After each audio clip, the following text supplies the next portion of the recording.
It's called Fragments. These are the scrambled fragments of faith that make up the parts of my identity. I want to tell my Father's Father. A day will come when I will place you on a shelf in the back of my heart where I've already begun collecting the dust I will conceal your standards with. Because you are the ones that dictated my Father's safety when he chose to wear a cross, because my Father could never tell you, hey, I became a Christian man. So these are the fine line of extremism and faith that leave me questioning but doesn't leave me confused. My Father's side was always an intricate pattern of war-torn circles and sapphire. Early on, I learned the solidity of the book is more powerful than the testimonials themselves, because every believer knows that the truth is an element of a lie. I sit at a table with my father's sister. She is deaf, and she is the one whose name was passed down to me. The hijab around her head is dark. Protruding into the red heart of worship, this lack of goddess is rooted so firmly in eardrums that beat the rhythm of a broken heart from the kind of beauty that is strung through the tattered silk of my grandfather's faith, like the dusty seams threading themselves around this poem. Am I here to believe in a God I've seen so easily whisked away?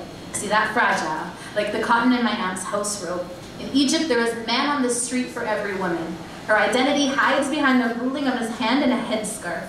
Like the tessellations in the darkest part of the holy house he keeps her locked in, her waistline will never see the sunshine. So the strength of these women come and go like church addicts, sobering up and falling back again, sobering up and falling back again, sobering up and falling back again.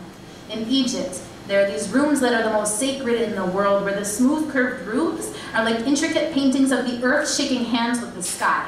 What I do know is the time I spent in my father's motherland, I swallowed enough lies to learn that when man tries to speak for God, a war is always around the corner. Yes.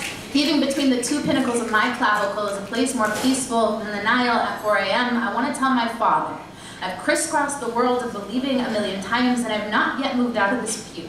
I've risen my faith like smoke and fallen for such a lack of beauty. I just want to tell him that I wish we could trade the way we see things for a while to a God who will ask for no human sacrifice in return. Thank you.